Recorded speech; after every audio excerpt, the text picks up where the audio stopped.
The Galactic Council chamber buzzed with nervous energy as representatives from 47 species gathered for an emergency session. Ambassador Zethkari of the Dominion adjusted his crystalline breathing apparatus, his 4 eyes scanning the circular arena where humanity's fate would be decided.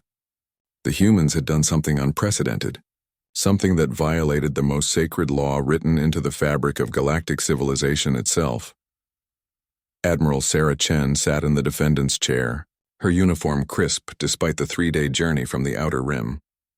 Her dark eyes remained steady as she faced the tribunal of alien judges, each more terrifying than the last. The Vorthak judge resembled a massive spider wrapped in ceremonial robes, while the Kalani representative looked like a walking tree with too many branches and glowing sap for blood. "The charges are clear," announced High Arbiter Malthus, his voice echoing through universal translators. "Humanity stands accused of violating the Preservation Directive, established 14,000 years ago, after the Destroyer Wars nearly ended all sentient life in this galaxy." The holographic display above the chamber showed footage that made several council members recoil. A massive Torvan battleship, one of their planet killers, hung motionless in space. But it wasn't destroyed. It was worse than destroyed. The ship's hull had been systematically stripped away, revealing the crew inside frozen in their final moments of terror. But they weren't dead. The humans had somehow kept them alive while exposing them to the vacuum of space, creating a grotesque monument to their defiance. "The Preservation Directive states clearly," Malthus continued, his serpentine form coiling around his speaking platform, "that no species shall deliberately cause prolonged suffering to prisoners of war. Quick death, yes, enslavement if necessary for resources, but torture?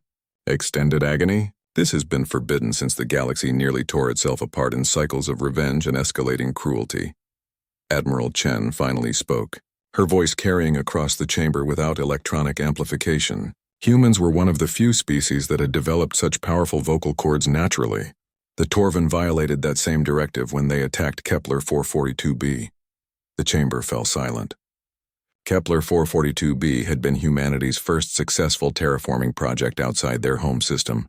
2 million colonists had spent 30 years building something beautiful there. Gardens that mixed earth plants with native flora, cities that curved along natural coastlines, schools where human children learned alongside the peaceful Epsilon natives who had welcomed them as neighbors. The Torvan bombardment lasted 6 hours, Chen continued, her voice never wavering. 6 hours of systematic targeting. Not military installations, not strategic resources. They targeted schools first, then hospitals, then residential areas. They used sonic weapons designed to cause maximum pain before death.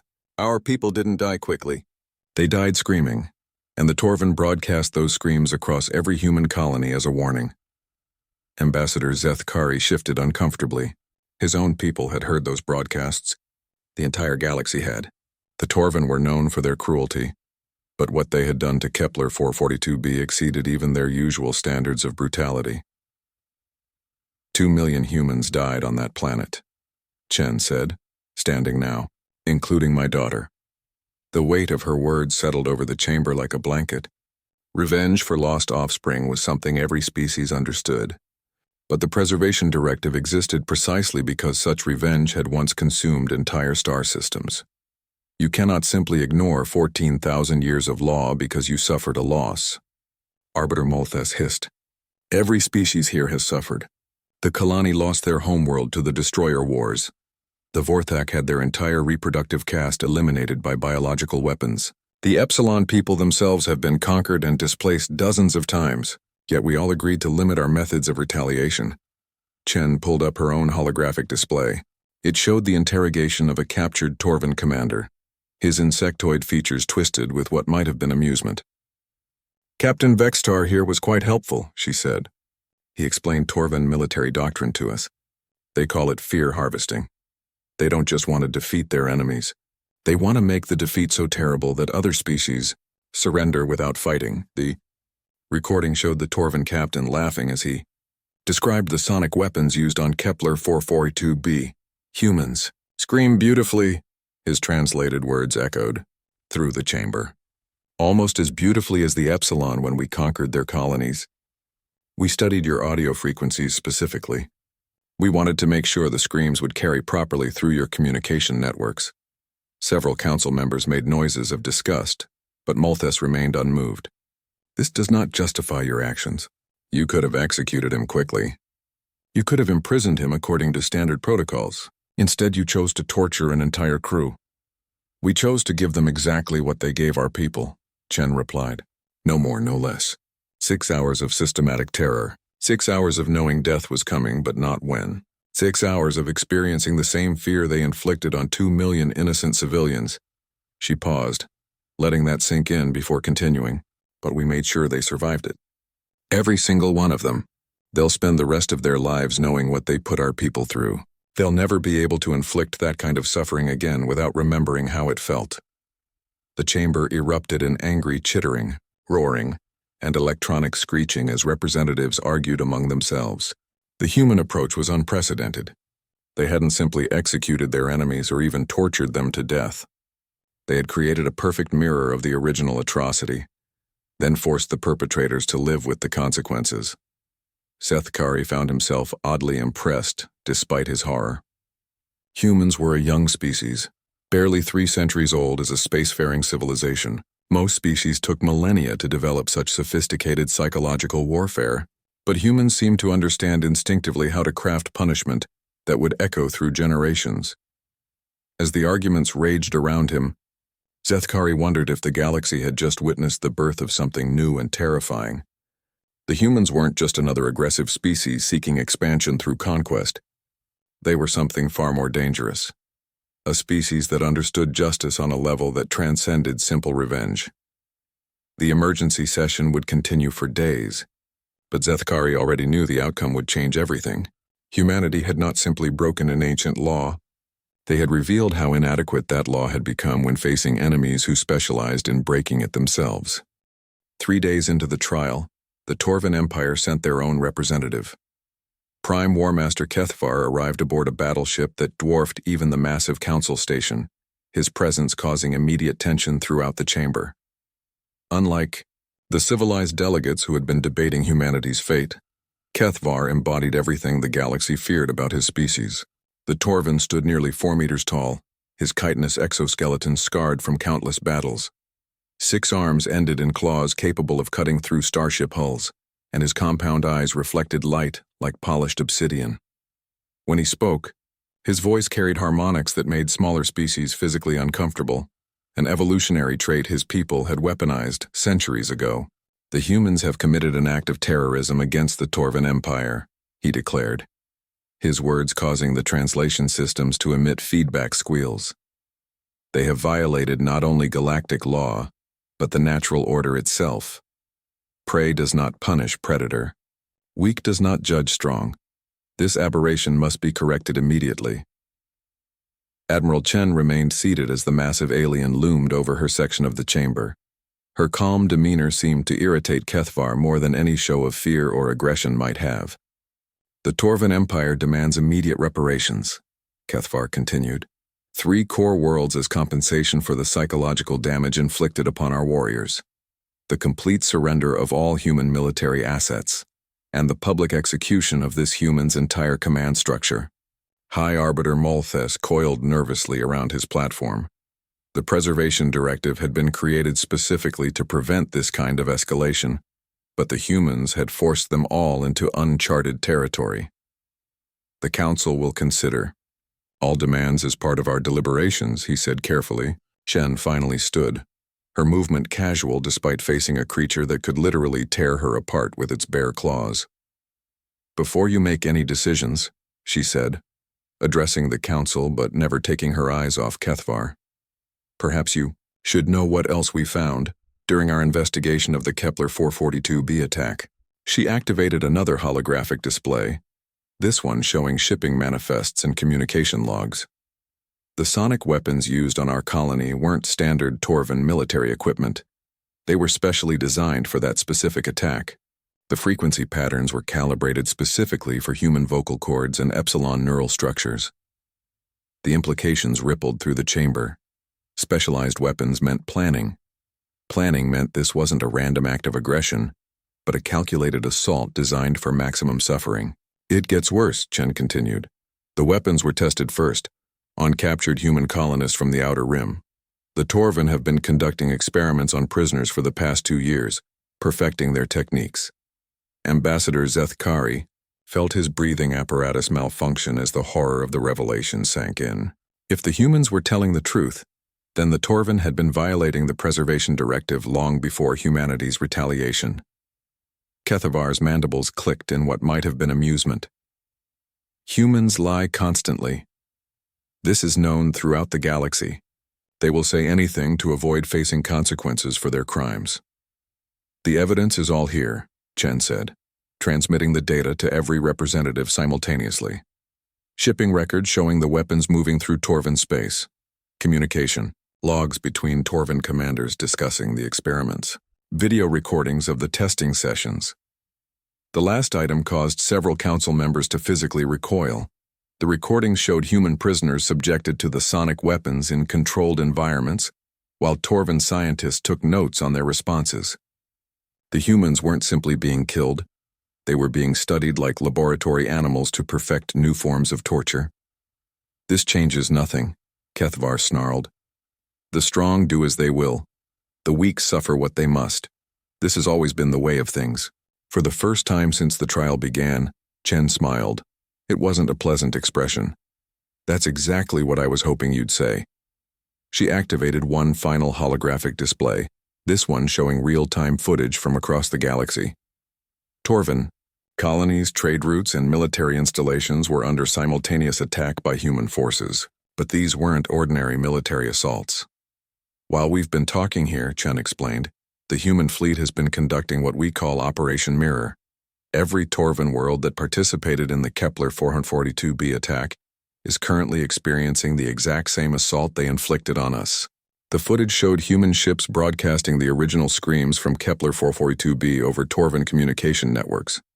Sonic weapons identical to those used against the human colony were systematically targeting Torvin population centers. But the attacks were precise, calculated, designed to inflict terror rather than strategic damage. 6 hours for each world, Chen said. No more, no less. Exactly what they gave us. Kethavar's compound eyes shifted rapidly between the displays, his warrior's mind immediately grasping the scope of the operation. Dozens of worlds. Millions of Torvin civilians, all experiencing simultaneously what they had inflicted on a single human colony. This is impossible, he hissed. Your species lacks the fleet strength for such coordinated attacks. You're right, Chen admitted. We don't have that kind of fleet strength, but we have something better. We have allies. The chamber fell silent as the implications became clear. Humans hadn't just violated the preservation directive in isolation. They had convinced other species to join them. The Kalani remember what the Torvin did to their refugee ships, Chen continued. The Epsilon haven't forgotten the conquest of their outer colonies. The Methani still mourn their lost trade convoys. Turns out a lot of species have been waiting for someone to stand up to Torvin fear-harvesting tactics. Ambassador Zethkari accessed the tactical displays with growing amazement. The humans had orchestrated the largest coordinated military action in galactic history. Ships from dozens of species were participating in Operation Mirror, each one targeting Torvin assets that had previously attacked their own people. But this is exactly what the preservation directive was designed to prevent, Malthus said, his voice carrying a note of desperation. Cycles of revenge, escalating brutality, the end of civilized warfare. Chen turned to face the High Arbiter directly. The preservation directive assumed that all parties would honor it. But when one species systematically violates it while hiding behind its protection, the directive becomes a shield for atrocity rather than a prevention of it. Kethavar was frantically communicating with his fleet commanders, his earlier confidence evaporating as reports poured in from across Torvin space. The synchronized attacks were devastating Torvin morale in ways that conventional warfare never could. The Torvin Empire will respond with full force, he threatened. Every world that participates in this assault will be reduced to radioactive ash. Will they? Chen asked. Because right now your entire population is experiencing what they've been inflicting on others for centuries. Are you really going to escalate this into the kind of total war that ends civilizations? Because if you do, you'll find out just how many species have been waiting for an excuse to finish what you started. The weight of her words settled over the chamber like a physical presence. Humanity hadn't just broken the oldest rule in the galaxy.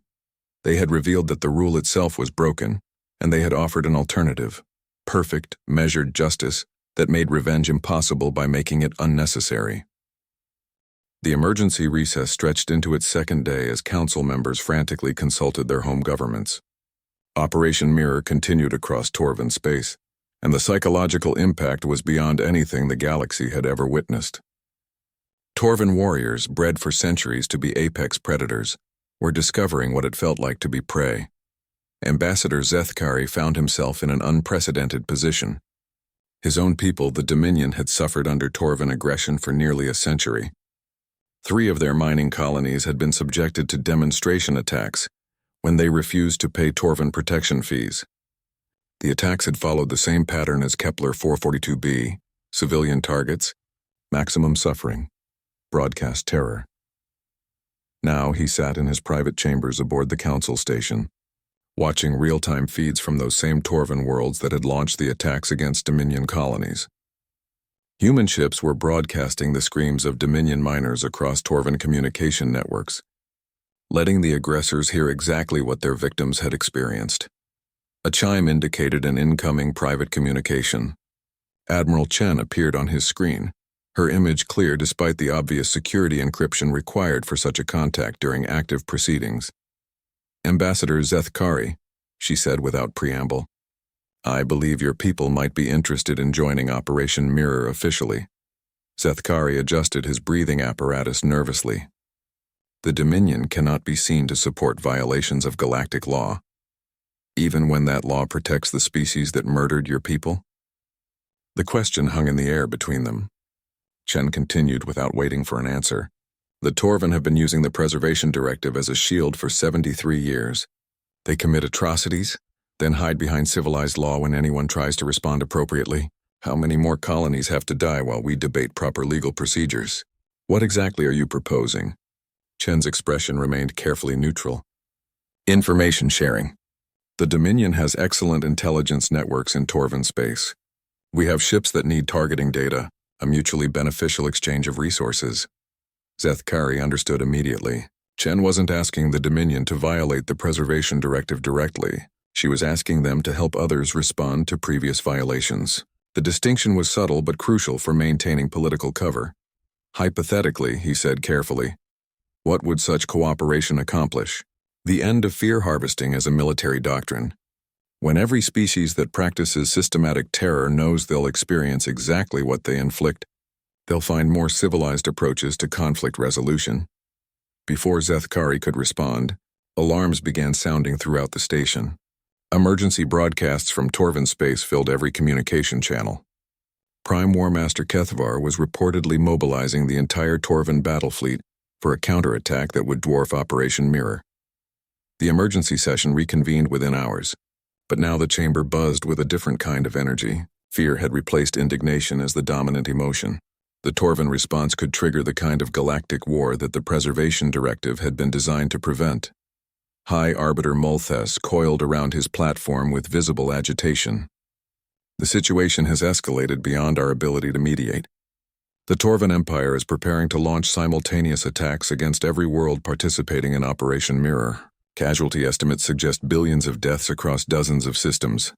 Admiral Chen stood calmly amid the chaos. The Torvan are welcome to try. Kethvar's compound eyes focused on her with predatory intensity. The human fleet will be the first to burn. Your homeworld will experience such terror that its screams will echo through space for 1,000 years. Earth's orbital defenses would like to have a word with you about that, Chen replied. New holographic displays activated throughout the chamber, showing Earth's solar system in real time. What the alien representative saw defied comprehension. The space around Earth wasn't just defended. It was transformed into a fortress system that made Torvan battle fleets look primitive by comparison. Massive orbital platforms surrounded the planet at multiple levels, each one bristling with weapons that incorporated technologies from dozens of different species. But more shocking than the hardware was the number of ships present. The combined fleets of over 30 species had positioned themselves in Earth's system, creating the largest concentration of military power in recorded galactic history. The Kalani brought their entire deep strike fleet, Chen explained casually. The Epsilon contributed their new stealth frigates.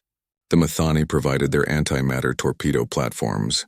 Even species that have never formally allied with anyone felt strongly enough about this situation to offer support. Ambassador Seth Kari found his breathing apparatus working overtime as he processed the implications.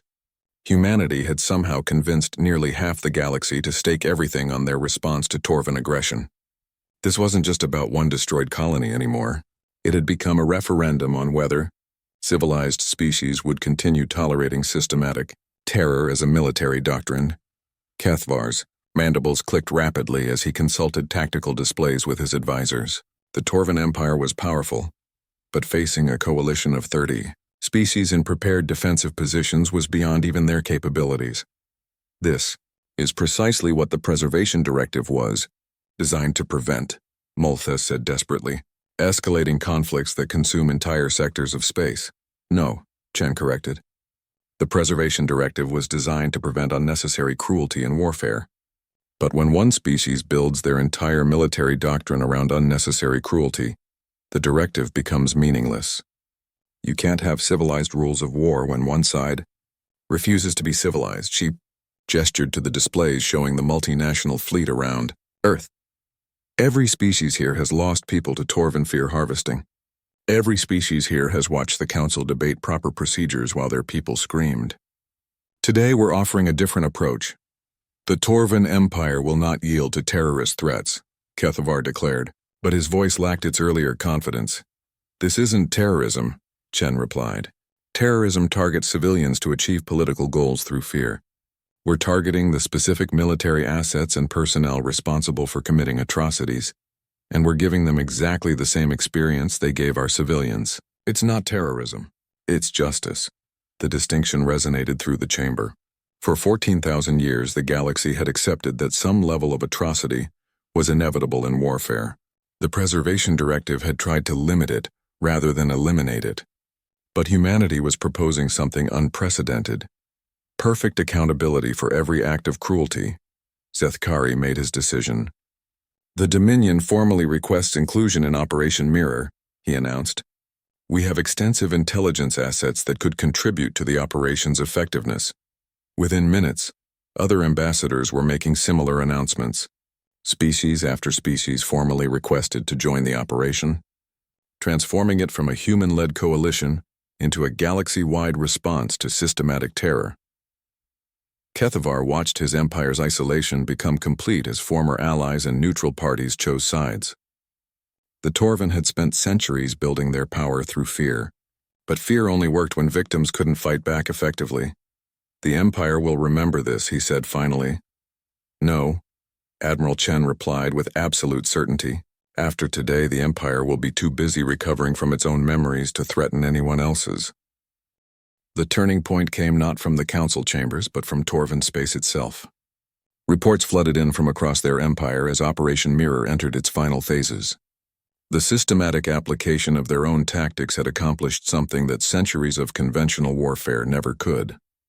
It had broken Torvan morale completely. Prime War Master Kethavar stood before the assembled council. But his earlier arrogance had evaporated. His compound eyes no longer held predatory confidence. Instead, they reflected something the galaxy had never seen before in a Torvan military leader: genuine fear. The operations must cease immediately, he said, his voice lacking its previous harmonic intimidation. The psychological effects are causing system-wide breakdowns in military discipline. Admiral Chen accessed her command displays, showing real-time footage from Torvan military installations. What the Council saw was unprecedented in galactic military history. Torvan warriors, bred from birth to be apex predators, were experiencing mass psychological collapse as they faced their own tactics turned against them. According to our intelligence, Chen reported, Torvan military commanders are refusing orders to launch counterattacks. They've experienced 6 hours of the same terror they've been inflicting on others for decades, and they've discovered they don't have the stomach for it when they're on the receiving end. The footage showed Torvan soldiers abandoning their posts, not from cowardice but from a sudden understanding of what they had been doing to others. The species that had built their empire on inflicting maximum suffering was learning what that suffering actually felt like. High Arbiter Malthus observed the developments with obvious confusion. This outcome was not predicted by any of our military advisors. Torvan warriors are supposed to be conditioned against such psychological responses. They're conditioned to inflict suffering, not endure it, Chen explained. Their entire culture is built around being predators, never prey. When that dynamic is reversed, even temporarily, it shatters their fundamental worldview. Ambassador Zethkari found himself fascinated by the psychological warfare implications. The humans hadn't just defeated the Torvan militarily. They had destroyed their capacity for future aggression by forcing them to empathize with their victims. The Torvan High Command is requesting immediate ceasefire negotiations, Kethvar announced reluctantly. We are prepared to discuss reparations for previous military actions. The chamber erupted in astonished chatter. The Torvan Empire had never acknowledged wrongdoing in its entire 1,000-year history. Their military doctrine specifically rejected concepts like war crimes or civilian protection. For them to offer reparations represented a fundamental shift in their civilization's approach to warfare. What exactly is the Empire prepared to offer? Chen asked, her tone carefully neutral. Kethvar consulted his displays before responding. Full reconstruction assistance for all colonies damaged by fear harvesting operations. Financial compensation for civilian casualties and discontinuation of sonic weapons designed for maximum suffering. The offers were substantial, but Chen's expression remained skeptical. That addresses past damage, but what about future conflicts?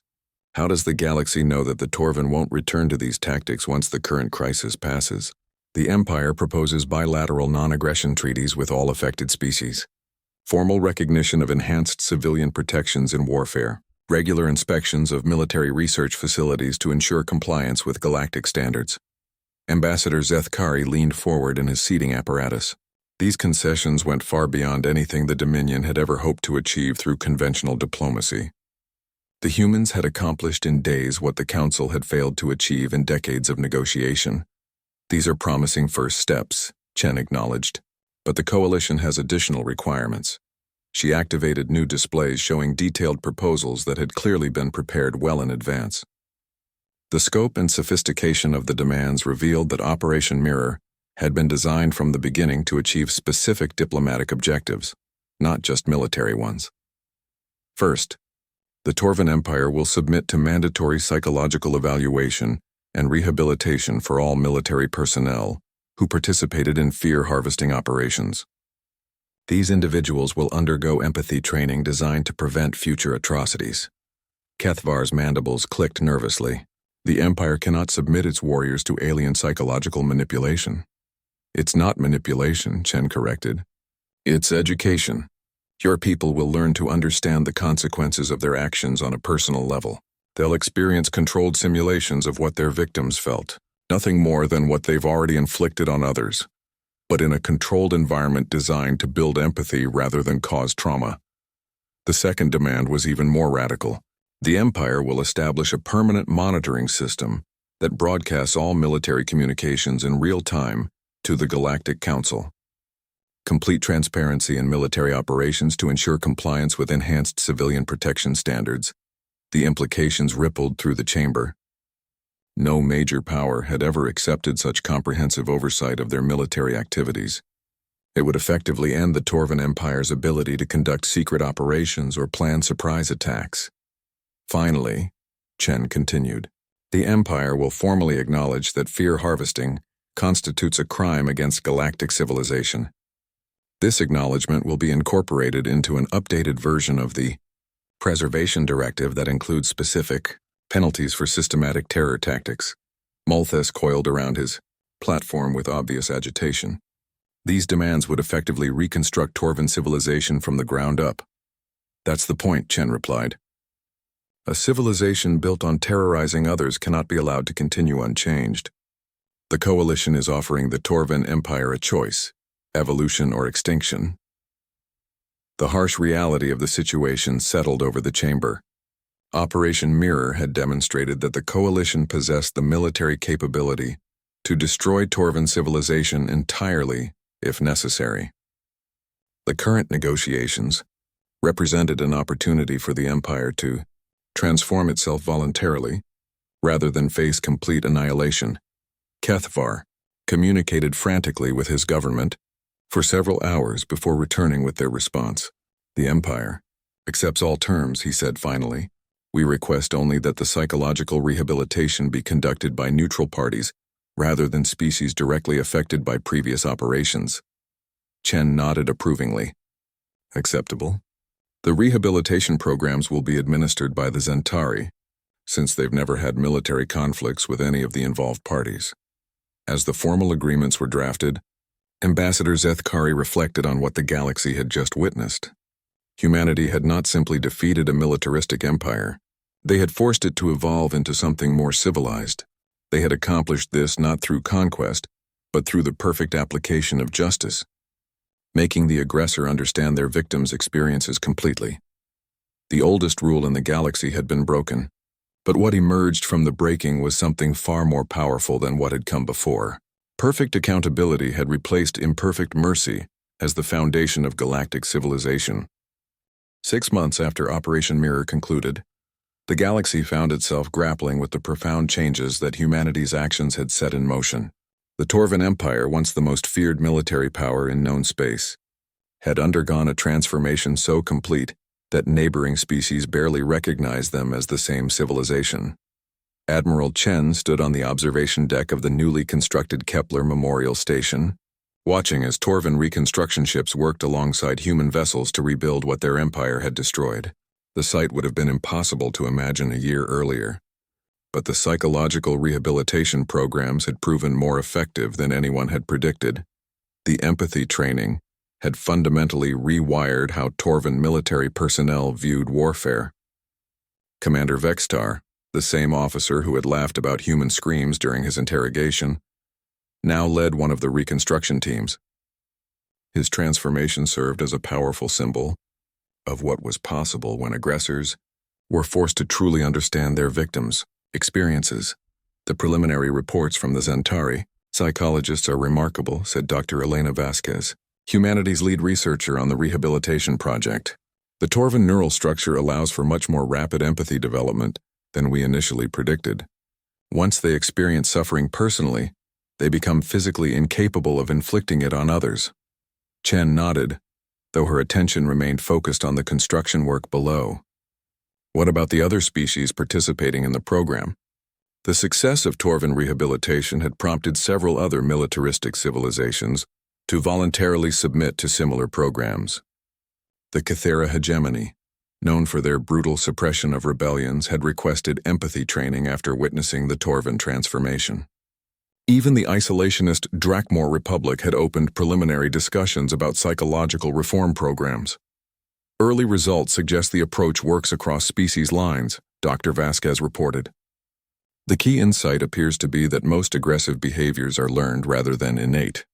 When individuals directly experience the consequences of their actions from the victim's perspective, they lose the psychological disconnect that makes cruelty possible. The transformation extended far beyond military applications. Trade negotiations that had been stalled for decades were resolving quickly, as species found new ways to understand each other's perspectives. Diplomatic disputes were being settled through empathy exchanges rather than economic pressure or military threats. Ambassador Zethkari had become one of the most vocal advocates for expanding the program throughout the galaxy. The Dominion's mining colonies, once terrified of Torvan raids, now hosted joint research projects with their former oppressors. The psychological reversal was so complete that many Torvan individuals were dedicating their lives to helping species they had previously terrorized. Incoming transmission from Earth. Command, announced the station's communication officer. Priority Alpha classification. Chen accepted the transmission in her private office where the holographic image of Fleet Admiral Martinez appeared. His expression carried the weight of significant news. Sarah, we've received a formal request from the Galactic Council. They want humanity to lead a new organization dedicated to implementing empathy-based conflict resolution throughout the galaxy. The proposal was staggering in its scope. Humanity would be granted authority to intervene in conflicts across civilized space, using the Operation Mirror model to force aggressors to understand their victims' experiences. It represented unprecedented power for a species that had achieved spaceflight less than 3 centuries earlier. "What's the catch?" Chen asked, her years of military experience making her naturally suspicious of offers that seemed too good to be true. "Complete transparency in all human military operations, real-time monitoring of our fleets, just like we demanded from the Torvan, plus mandatory psychological evaluation of all human military personnel to ensure we don't become what we fought against." Chen considered the implications. Humanity would gain enormous influence over galactic civilization, but they would also accept the same oversight they had imposed on others. It was perfectly consistent with the justice-based approach that had made Operation Mirror so effective. "There's more," Admiral Martinez continued. "The Council is proposing to formally replace the Preservation Directive with something called the Empathy Mandate. Any species that inflicts systematic suffering on others will be required to undergo the same psychological rehabilitation we developed for the Torvan. The Empathy Mandate would fundamentally restructure how galactic civilization approached conflict resolution. Instead of simply limiting cruelty, it would make cruelty psychologically impossible by forcing aggressors to develop genuine empathy for their victims." "What about species that refuse to participate?" Chen asked. "Immediate economic isolation followed by intervention if they continue aggressive actions. The coalition that supported Operation Mirror has agreed to maintain their alliance to enforce the new standards." Chen walked to her window, watching as Torvan and human engineers collaborated on rebuilding a memorial garden for the Kepler 442b victims. The site reinforced her understanding of what they had accomplished. They hadn't just defeated an empire, they had transformed the fundamental nature of conflict in civilized space. "There is one concern," Admiral Martinez added. "Some council members worry that humanity might become too powerful under this arrangement. They want safeguards to prevent us from using our position to dominate other species." "What kind of safeguards?" "Mandatory rotation of leadership positions. No single species can control the empathy intervention programs for more than 10 years at a time, plus a review committee composed of species that have undergone rehabilitation to ensure the programs remain therapeutic rather than punitive." Chen smiled at the elegance of the solution. Species that had experienced empathy training would be responsible for overseeing the programs that had transformed them. It created a self-reinforcing system that would prevent abuse while ensuring effectiveness. "Send my acceptance to the Council," she said finally.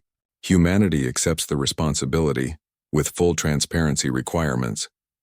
As the transmission ended, Chen reflected on how much had changed since that terrible day when Kepler 442b had been destroyed. Humanity had faced its first major test as a galactic civilization, and had responded not with simple revenge but with a principled approach to justice that was transforming the entire galaxy. The oldest rule in the galaxy had been broken, but what emerged from the breaking was something far more powerful. A new understanding that true strength came not from the ability to inflict suffering, but from the wisdom to prevent it through empathy and understanding. The age of fear harvesting was ending. The age of empathy mandate was beginning. And at the center of this transformation was a species that had learned to turn their greatest tragedy into the foundation for galactic peace. 5 years after the implementation of the empathy mandate, Admiral Sarah Chen found herself standing in the same Galactic Council chamber where humanity had once been on trial. But this time, she wore the insignia of the first director of empathic intervention, and the chamber buzzed with excitement rather than fear. The transformation had exceeded even the most optimistic projections. 37 species had voluntarily submitted to empathy rehabilitation programs. Military conflicts across the galaxy had dropped by 86%. Trade disputes were being resolved through understanding rather than economic warfare. Most remarkably, several former enemy species had formed unprecedented alliances based on their shared experiences during rehabilitation. The Kithara Mathani Research Alliance represents everything we hope to achieve, Dr. Vasquez reported to the assembled delegates. 2 species that fought bitter territorial wars for 3 centuries are now collaborating on breakthrough technologies because their empathy training helped them understand each other's fundamental needs. The success stories continued to accumulate. The Drakmor Republic had not only abandoned their isolationist policies, but had become enthusiastic advocates for expanding empathy programs to non-militaristic applications. Educational exchanges, cultural understanding initiatives, and joint exploration missions were proliferating across civilized space. But Chen's attention was focused on the newest arrivals to the chamber, representatives from the Hive Confederation, a species so aggressive that they had been quarantined to their home system for nearly 2,000 years. Their request to join the empathy mandate represented the ultimate test of the program's effectiveness. Queen Voice. Zakthara spoke for the Hive through a complex series of pheromone releases translated into audio by specialized equipment. The Confederation acknowledges that our previous approach to expansion was problematic. We consumed 13 civilizations before the quarantine was imposed. We request rehabilitation to enable peaceful coexistence with galactic civilization. The request sent shockwaves through the chamber. The Hive were not merely aggressive. They were literally programmed to consume other species for resources. Their biology made empathy seem impossible, yet here they were, voluntarily requesting the very treatment that had transformed their enemies. Ambassador Zethkari, now serving as Deputy Director of Rehabilitation Programs, leaned forward in his seating apparatus. Queen Voice, our analysis suggests that Hive neural structures may not be compatible with standard empathy training. Your species experiences reality as a collective consciousness rather than individual awareness. We have developed new techniques, Zekthara replied. Voluntary separation of individual drones from the collective consciousness for limited periods. These individuals can experience empathy training and then return to share their insights with the Hive mind. Chen exchanged glances with her staff. The implications were staggering. If the Hive could successfully undergo empathy rehabilitation while maintaining their collective nature, it would prove that even the most fundamentally aggressive species could be transformed. The process would require unprecedented cooperation, Chen said carefully. Individual drones would need to maintain separation from the collective for weeks during training. The psychological stress could be severe. Acceptable, Zekthara responded immediately. The Hive has observed the prosperity and peace experienced by rehabilitated species. We desire similar transformation, regardless of temporary discomfort. The decision to accept the Hive into the program was unanimous, despite the obvious risks. The rehabilitation would require developing entirely new techniques, but the potential rewards justified the effort. If successful, it would demonstrate that empathy could transcend even the most fundamental biological limitations. 6 months later, the first group of Hive volunteers completed their empathy training. The results were beyond anything the researchers had predicted. Individual drones, after experiencing the perspective of consumed species, had developed such powerful empathy that they voluntarily remained separated from the collective to serve as ambassadors to other civilizations. The separated drones report that individual consciousness brings understanding that collective awareness cannot achieve, Dr. Vasquez explained during her presentation to the Council. They describe empathy as a form of expanded awareness that enhances rather than diminishes their effectiveness. The transformation of the Hive had inspired other quarantined species to request rehabilitation. The Void Seekers, machine intelligences that had been contained for destroying organic life, were developing emotion simulation protocols based on the Hive model. Even the theoretical cosmic devourers, entities so alien that communication had been impossible, were showing interest in establishing contact through empathy intermediaries. Chen stood before the great viewing portal in her office aboard the new empathy station, watching as ships from dozens of species worked together on projects that would have been unimaginable a decade earlier. The galaxy had not simply become more peaceful, it had become fundamentally more cooperative and creative. Her personal communication system chimed with an incoming priority message from Earth. The image that appeared was one she had not expected. Commander Vextar, the former Torvan officer whose transformation had begun the rehabilitation process. Admiral Chen, he said, his translated voice carrying emotional undertones that would have been impossible for a Torvan to express years earlier. I wanted to inform you personally that the Kepler Memorial Project has been completed. The project had been Vextar's own initiative, a living memorial to the victims of Kepler 442b, created through the collaboration of every species that had undergone empathy rehabilitation. The memorial was not just a monument, but a functioning research station dedicated to preventing future atrocities through understanding and compassion.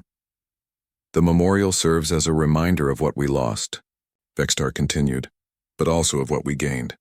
Every species that contributed to its construction learned something about the value of the lives we honor there. Chen felt a complex mix of emotions as she contemplated the journey from tragedy to transformation.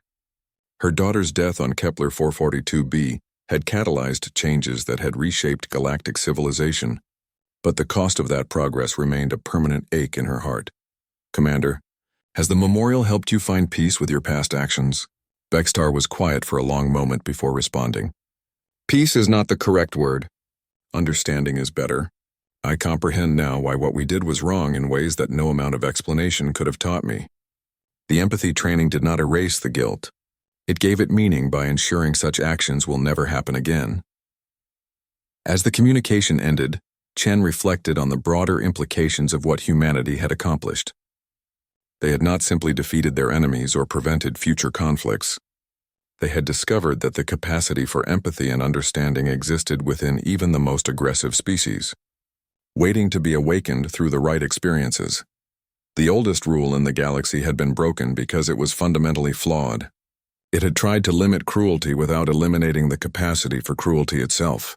The empathy mandate had succeeded because it addressed the root cause, the inability of aggressors to understand their victims' experiences. Now, as she looked out at the peaceful collaboration of dozens of species, Chen understood that humanity's greatest contribution to galactic civilization was not their military prowess or technological innovation.